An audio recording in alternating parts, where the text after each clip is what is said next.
So yun, after natin doon sa Imos, malungkot din yung pinanggalingan natin na Charity Rides for Agosto. Namaalam din yung isang beneficiary.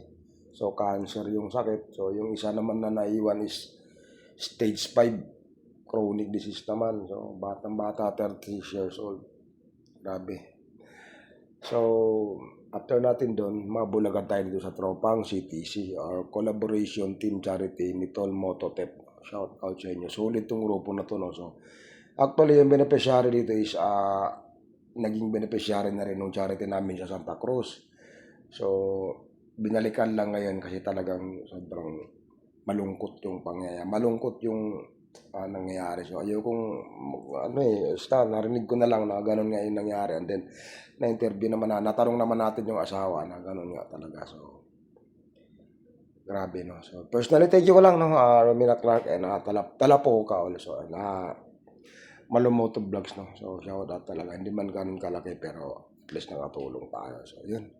Tara, samahan nyo kami na pumasok doon sa loob kasama ng Tropang CTC, no? Para mag-abot ng konting tulong, no? So, kahit pa paano, basta malungkot to. Sobrang lungkot. Tara, sa loob, samahan nyo kami dito. So yun, dito na. Tropang CTC ang shoutout sa kanila yan. So, shoutout ko rin, no, Malumoto Vlog, no, nagpabot din siya ng konting tulong. Shoutout kay Mark and Lucille, shoutout sa inyo. So, nandito yung beneficiary nito sa loob. So, titingnan lang natin, silipin lang natin. Okay, so, let's go. So, ayan, total motokan. Ma'am, opo ma'am, laki nga yun, no? Sa inyo yan? Alaga nyo? Hanggat yan. Agat yan? Saka ng aso nila dito. Shoutout kay mamay ma'am. Hindi, okay lang, naka-vlog lang ako. Anong sakit niyan, ma'am, cancer? Kanina yung pinuntahan namin sa Imos. Si KD naman, 36 years old, batang-bata. Kidney chronic, stage 5. Tapos yung isang kasama niya, namamatay na. Hindi na umabot. Kaya grabe, nakakalungkot. Parang kursunado ko yung mangga na yun. Parang hindi, kalabaw yan.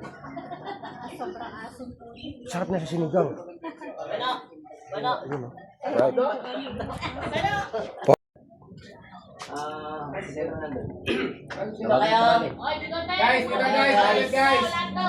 So yan yung naipon lahat. Iaabot yan lahat doon. So talagang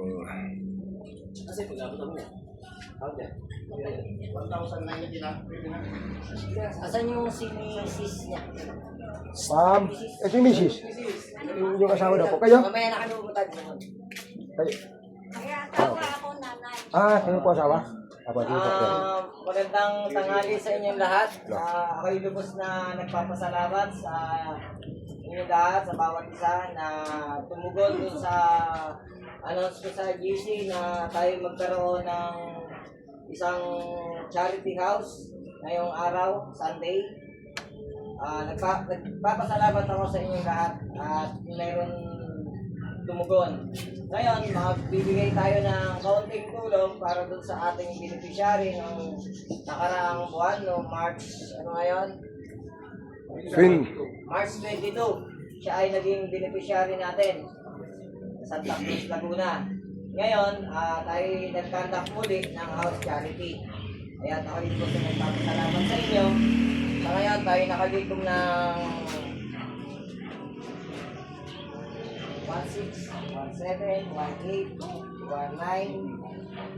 3,000, 12, 13, 14, 15, 16, 18, 19, 3,000, 3,200, 3,400, 500, 3,550. Maraming salamat po at syempre dun sa nagbigay din ng tulong dun sa kay Malik at saka dun sa kanyang kasamaan nagpabot ng 500.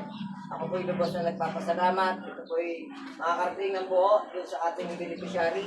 Doon sa, siyempre ang tatanggap nito ay yung may bahay, yung asawa ni Ranger.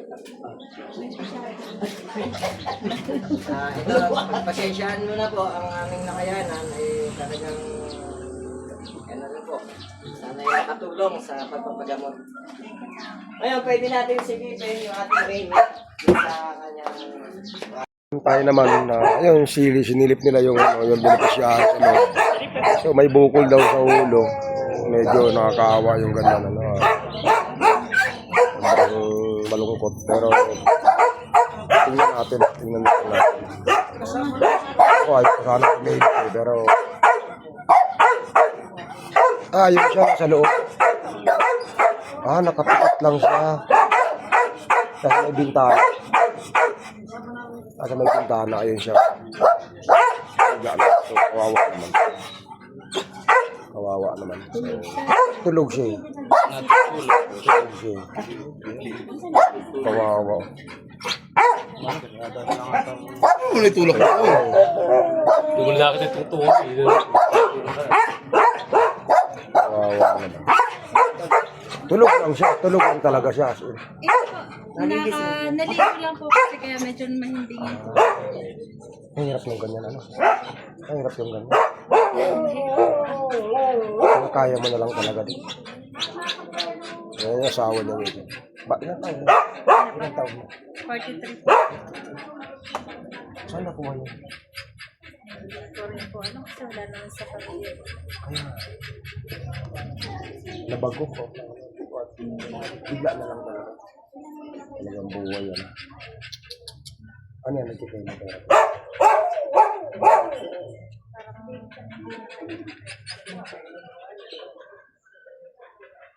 Tinaraw kayo ng kayo mo. Nakakalungkot naman yan. Ayun, malungkot. No? This year lang pala nangyari yan. This year lang pala nangyari. Nakakalungkot. Sabi ko nga sa inyo. 2024 pa meron na ano. Gilid lang brad, gilid. 2024 na pala siya na ano. Na-diagnose na. Kung hindi niya siya nasabi sa kanya na gano'n. Alam niya po. Yung may tayo. Matami ng buhay. Seryoso.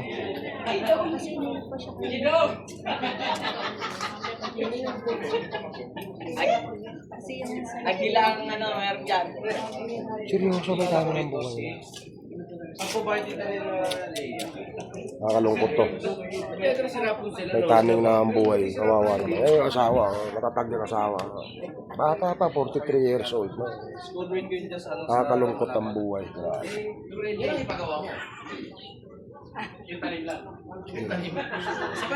Saludo tayo sa mga tropang yan. Tingin ka, te. Tingin ka, te. Pwede ka. Para picture. Alis ka. Huwag mo na tingnan yung picture. Huwag ka na sumama na. So yun, wrap up na tayo dito. No? Yun lang naman, no? Nag-abot lang tayo ng konting tulong. Malungkot nga yung nalaman natin. Ganon nga yung nangyayari. Ganon yung pangyayari pala. Ganon yung mangyayari na meron ng taning yung buhay ni brother. Pero sama na lang natin sa panalangin natin. Sana'y magkaroon ng himala. Maraming salamat sa lahat. So, shout out din sa pamilya nila. Sabi ko nga sa inyo, di ako nagbibideo ng mga beneficiary. Ako din mismo naaawa din talaga ako. Sobrang nakakaawa yung ganyan. Hindi niya alam ganun ang mangyayari sa kanya. So yun. So, shout out natin si Sir Joseph, no? Joseph Sacabon, founder ng CTC. Sa lahat ng member ng CTC, shout out sa kanila. Kina ma'am, shout out kina ma'am. God bless po talaga. Sama natin sila sa panalangin natin, guys. So yun lang, maraming salamat po. CTC, good luck and ride safe everyone. Gasgas. Gasgas ka ba? Ito naman, seryoso na ako eh. Alam mo ba meaning ng OBR? Shout out din Talapoca, no, and sa inyong lahat dyan, maraming salamat po sa inyo. Yun lang. Thank you.